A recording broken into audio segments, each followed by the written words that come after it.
Welcome back to Jack and Rex Tales. She didn't scream, she didn't run, she just stopped. Standing in the middle of a cafeteria full of children, her lunch still warm, her hands suddenly empty, while 30 pairs of eyes watched her try not to let the tears fall. The tray was already in the trash, and somewhere down that hallway, a door was about to open. The cafeteria at Millbrook Elementary that Tuesday morning was loud the way school cafeterias always are. The scrape of chairs, the clatter of plastic trays, 30 conversations layered one on top of another beneath fluorescent lights that hummed with the low, tired persistence of things that had been on too long.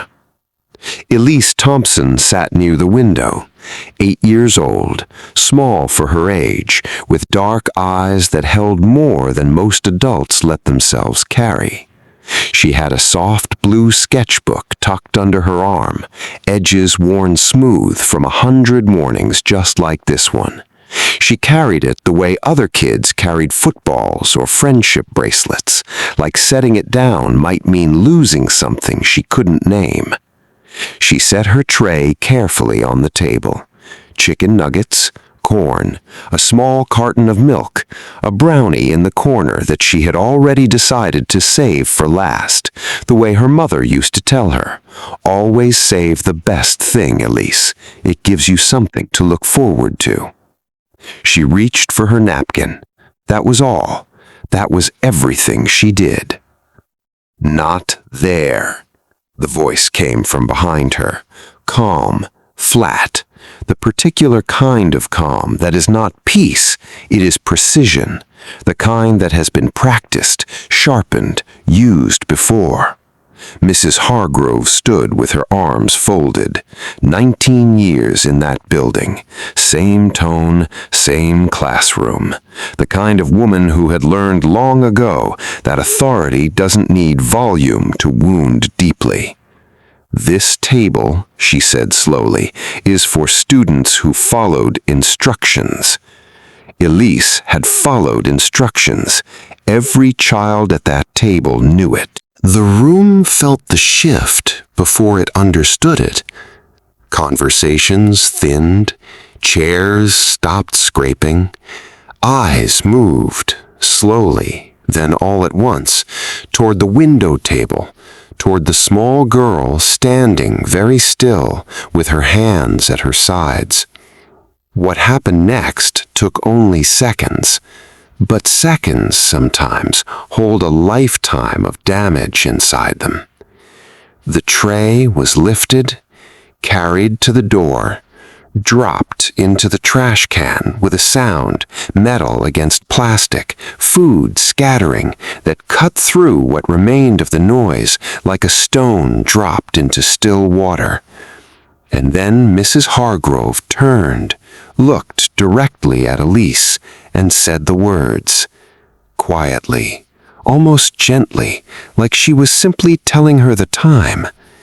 Eat it from there. A pause, the kind that fills a room completely, the kind that wants to be heard. That's where you belong.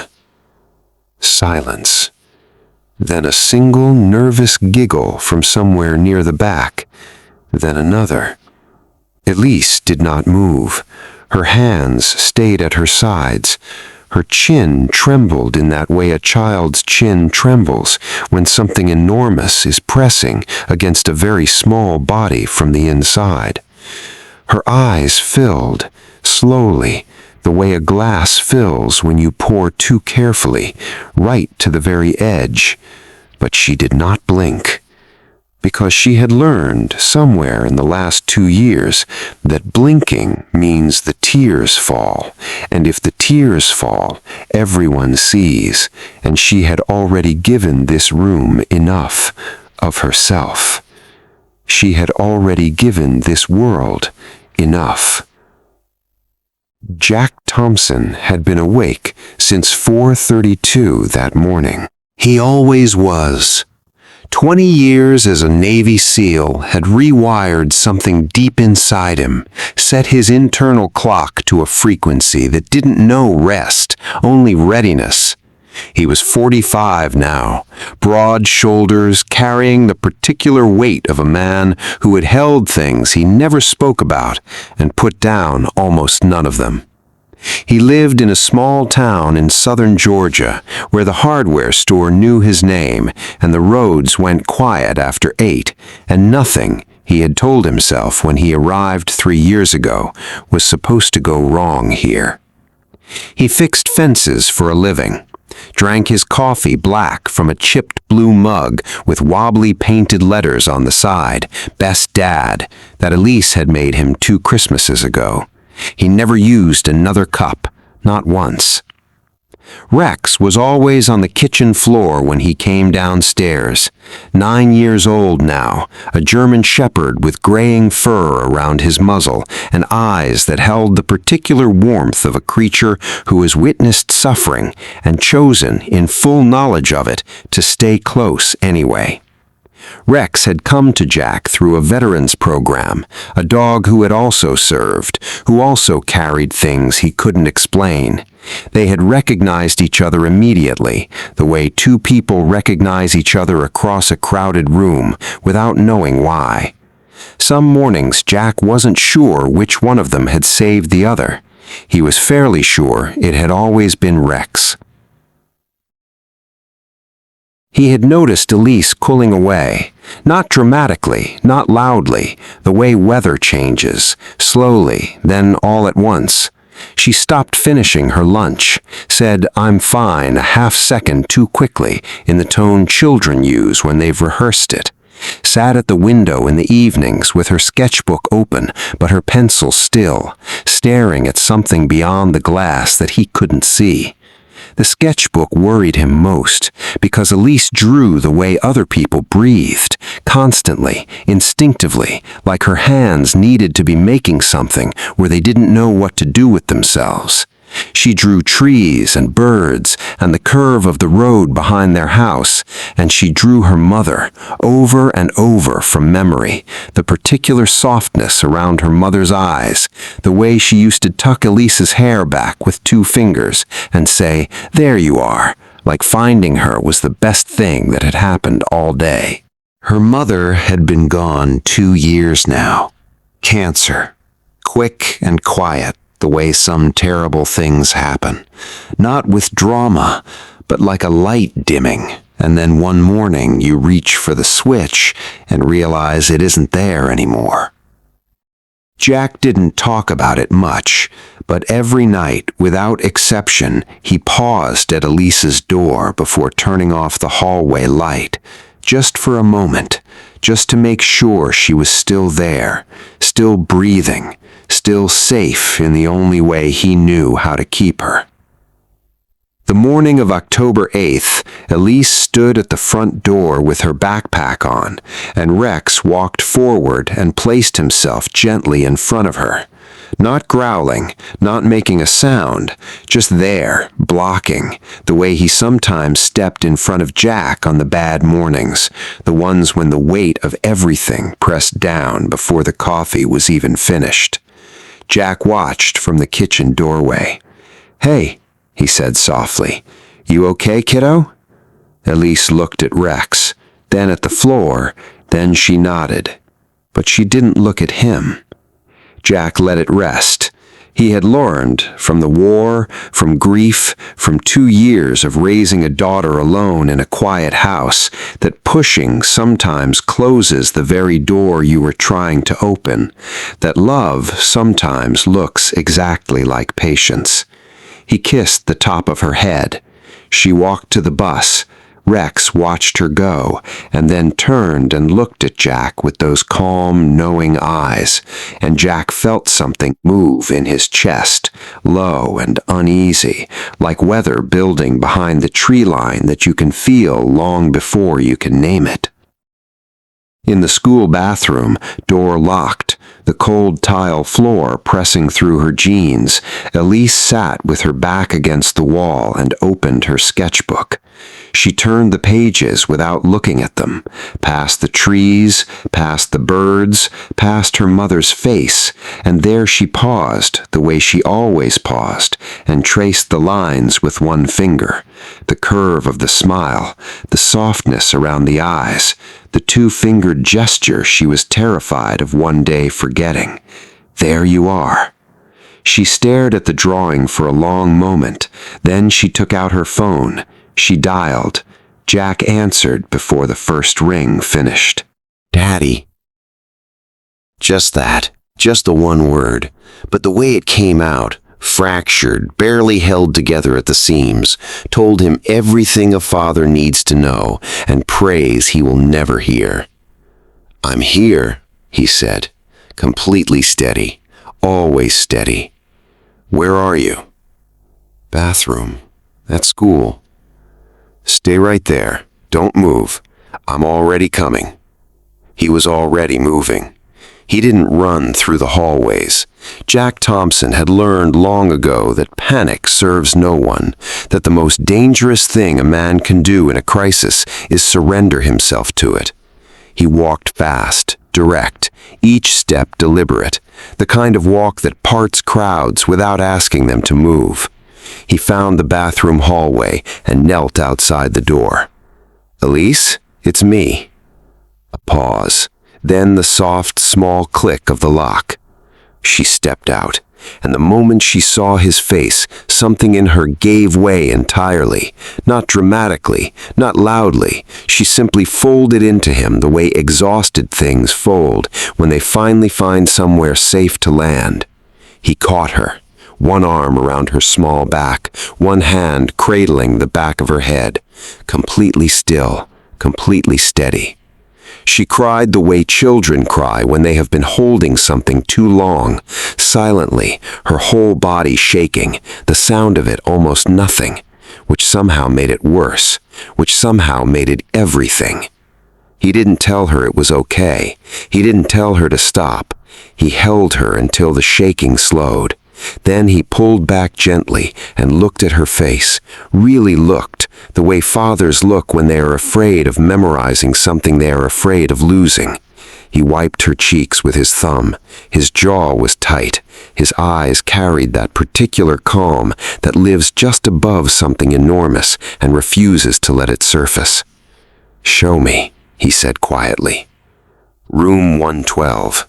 Mrs. Hargrove stood at the whiteboard with a marker in her hand, talking, the lesson continuing as though the morning had been ordinary, as though nothing had happened 40 feet away in a cafeteria that could not be made ordinary again. Jack stood in the doorway. He didn't knock. He didn't announce himself.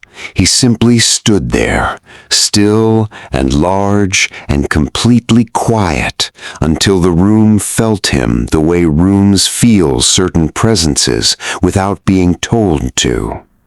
22 children looked up first, the way children always sense things before adults allow themselves to.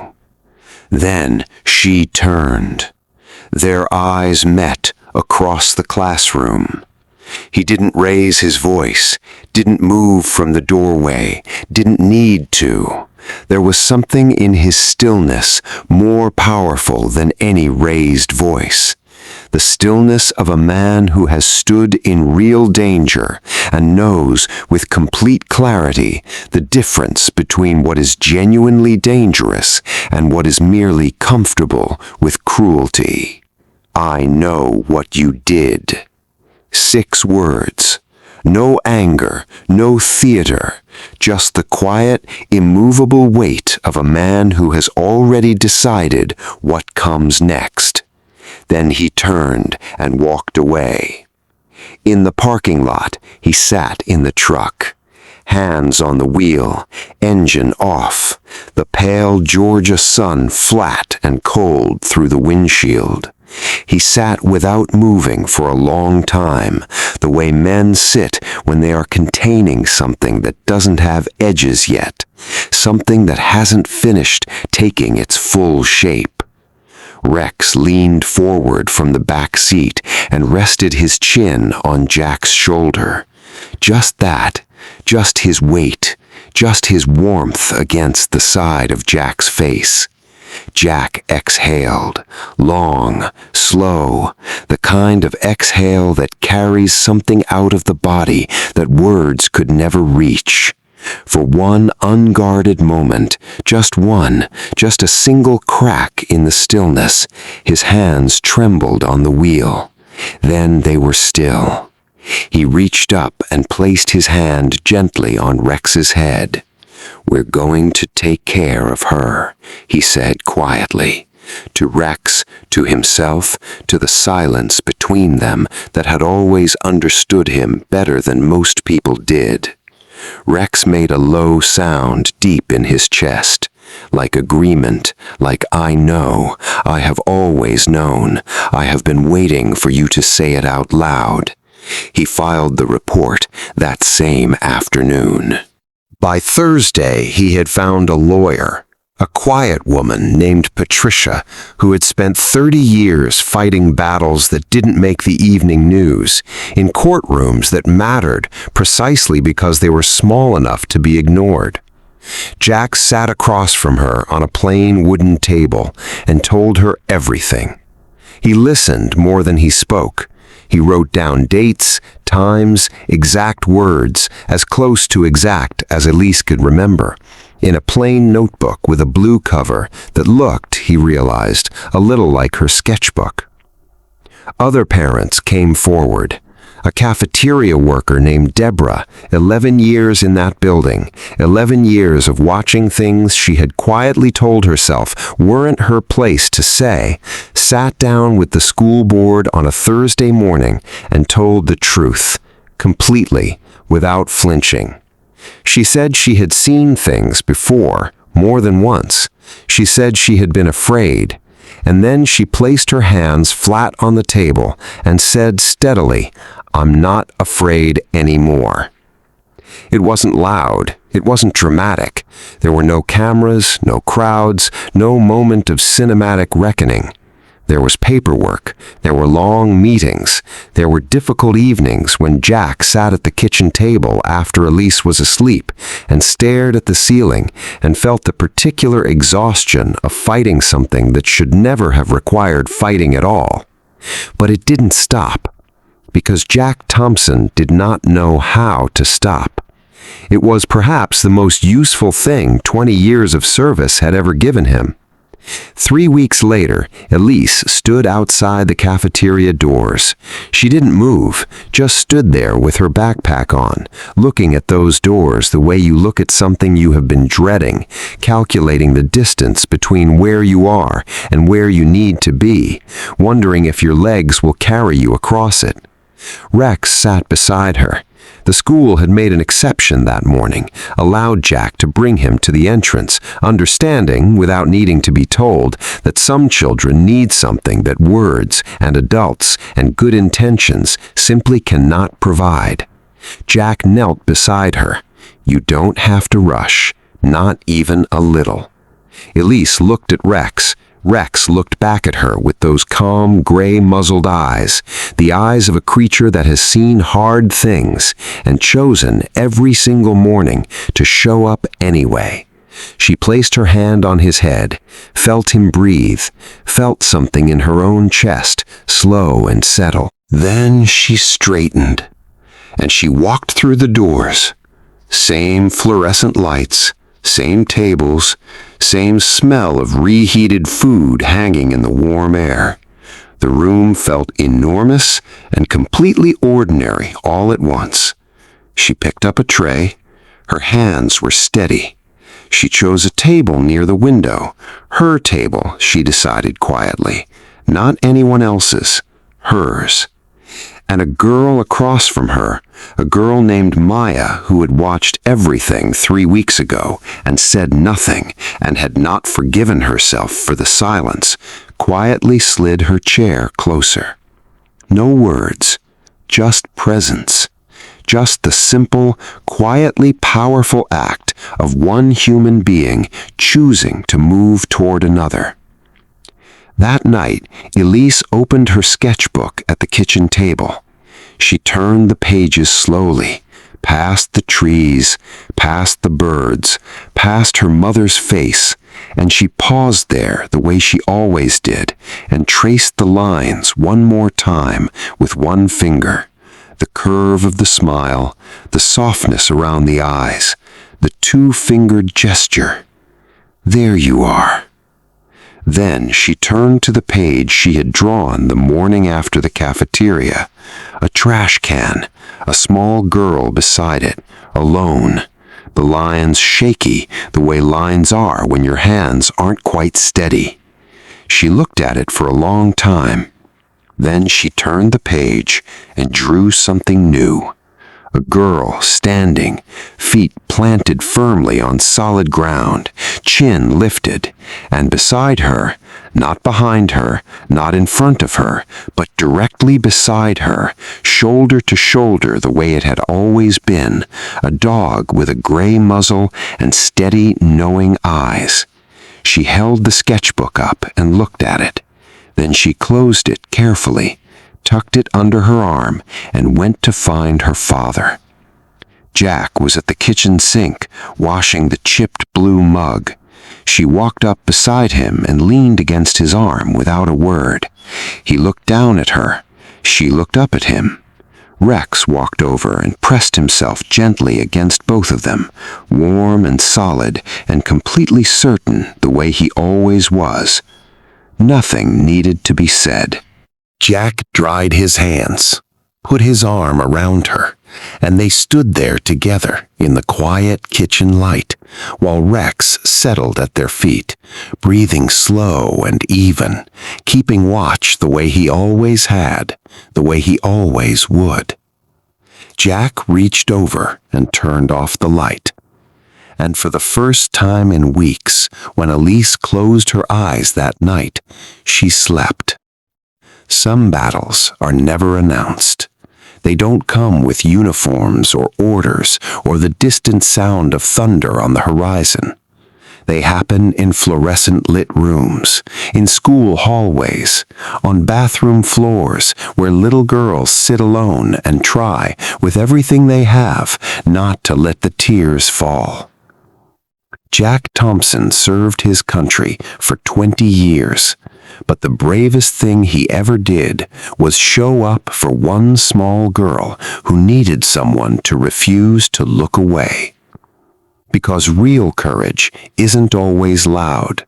Sometimes it's 6 quiet words spoken in a doorway. Sometimes it's a thumb wiping a child's cheek. Sometimes it's a dog resting his chin on your shoulder when the words run completely out. And sometimes it's a little girl drawing herself standing, feet on the ground, head up, not alone. If you believe that loyalty still matters, that kindness is worth protecting, that showing up for someone without a voice is the most important thing a person can do, then this is your channel. Subscribe to Jack and Rex Tales, because every week we come back here to these quiet human stories to remind ourselves and each other what it truly means to live with courage, with purpose, and with love. This story teaches that every child deserves dignity in every room without exception. It shows that the most powerful thing a parent can do is simply show up, steadily and without hesitation, for someone who needs them. It reminds us that justice is not built on anger, but on patience, truth, and the quiet courage of ordinary people who finally choose to speak. It honors the silent grief that children carry alone and shows that they do not need pity, they need presence. It demonstrates what research has long confirmed, that animals reach the emotional places that words cannot, offering comfort that is unconditional and pure.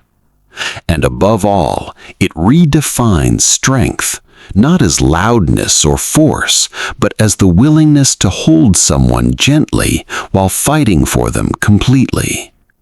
Because a child who knows she is worth fighting for grows into a person who believes she is worth something. And that belief changes everything.